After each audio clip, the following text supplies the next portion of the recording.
Good day, Kapone Style.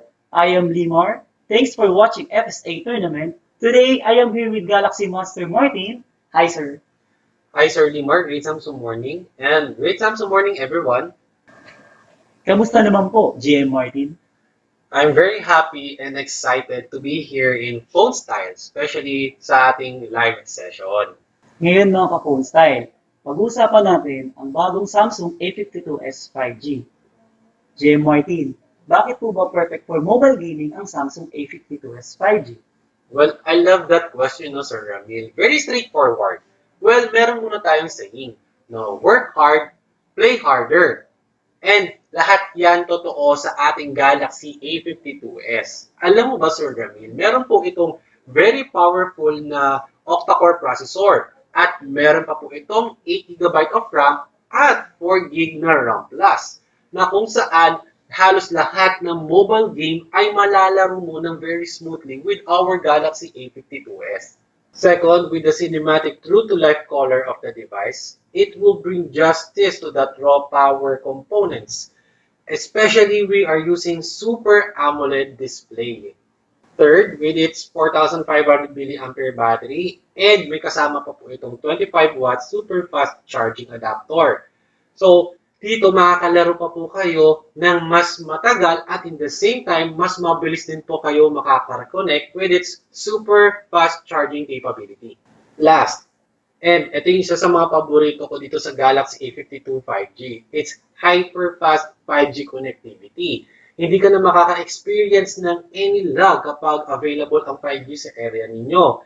At saka, ang pinaka-the best part pa dito, kapag ikaw ay mag-stream, di ba, mas maganda ang quality ng upload mo. Wow mga Kapone Style, napakaganda pala talaga ng Samsung A52s 5G for mobile gaming. Pero, GM Martin, ano po bang pagkakaiba ng Samsung A52s 5G sa ibang mobile gaming devices? Sir Limar, alam niyo po ba na meron pa tayong other features para ma-improve ang gaming capability natin with our Galaxy A52s 5G?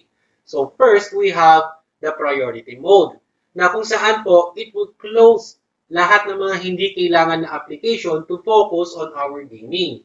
Pangalawa, meron po tayo ditong app blocker po na kung saan it will block unwanted notification that pop from your screen. And lastly po, ito pinaka-the best part pa po dyan. Meron pa po tayong Dolby Atmos for gaming. Para kapag naglalaro ka po, no, feeling mo nandun ka rin talaga sa nilalaro mo. Mai-immerse ka po talaga. You mentioned earlier about the Super AMOLED display. Can you tell us more about it? Sa Samsung Super AMOLED display, it will give you that true-to-life color ratio. At hindi lang po yan. It also brighter. Kahit direct under sunlight po kayo, makikita nyo pa rin or mababasa nyo pa rin po kung ano yung nasa display ninyo. And next one po, meron pa po tayong eye care display na kung saan kapag kahit gamitin natin ng matagal ang ating Galaxy A52s, hindi po mananakit ang mata natin. Aalagaan pa po ito ni Samsung. And lastly, for sa lahat ng mga gamers, meron po itong 120Hz refresh rate. So, ang bilis po mag-render ng display natin. And even pag maglalaro ka, yung touch sampling rate natin, it will be increased. So, ano ka po, pag nag-tap po kayo, automatically magre-respond po siya kaagad. So, ganyan po ka-amazing ang ating Super AMOLED display of the Galaxy A52s 5G. Ang A52s 5G ay may 4,500 mAh battery na meron din sa ibang devices. Paano siya naging angat in terms of battery? Sir Limor, alam niyo po ba na ang Galaxy A52s ay may power saving mode which adapt po sa ating usage pattern. At ito pa po yan ha, the power saver mode, it optimize the CPU resources na kung saan we can disable po yung mga unwanted application. So we can conserve our battery para mabigyan pa po natin sila ng more gameplay for mobile gaming. We know that the Galaxy A52s has an awesome camera that is always sharp and steady. How does it benefit the gamer? Alam mo, Sir Limor, ito yung pinaka-last na tinitignan ng mga mobile gamers natin dyan. Kasi most likely, ang tinitignan nila is like the chipset, yung graphics, audio, 'Di ba? So, sa camera kasi, ang kagandahan niyan sa mobile gamers, kapag high quality ang camera natin, no, we can share or stream our mobile experience game to everyone ng napakaganda.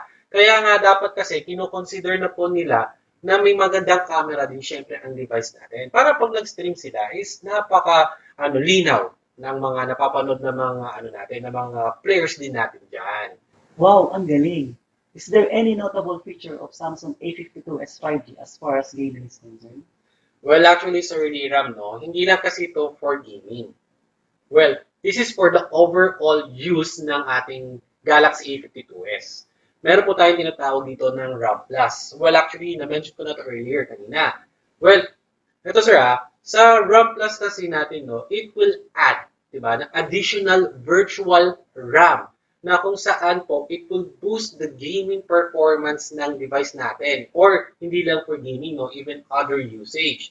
Tapos ang kagandahan dito, no, dahil we have we have our RAM Plus, di ba?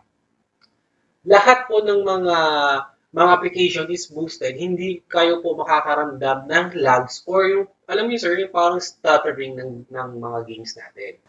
Okay, sir. Ito pa ang isa pa sa mga magaganda dyan sa RAM Plus natin, no? Automatic na din po kasi itong mag-activate. Hindi na natin siya kailangan hanapin sa settings. At ang pinaka-the best part pa po dito sa RAM Plus natin is nandiyan na po siya sa Galaxy A52s. So kapag maglalaro ka ng mga high-definition games or mag-open ka ng mga multiple applications, lahat po yan, sir, kaya-kaya po ng ating Galaxy A52s thanks to the RAM Plus. Alright. Ayan mga ka-Fonestyle, marami tayong natutunan sa bagong Samsung Galaxy A52s 5G. And even the camera, you can use it for mobile gaming. And also, I would like to thank JM Martin for being here today. May sasabihin ka pa po ba? Well, Sir Liram, thank you so much po for inviting me here today sa inyong live session, di ba? Sa ating live interview. And thank you din po na hinayaan niyo po akong ma-share sa lahat po ang gaming capability po ng ating Galaxy A52s. Ayan mga ka-Fonestyle, maraming salamat po. Huwag po kayong maalis dahil pagkatapos po nito, susunod na po ang ating live games. Bye-bye!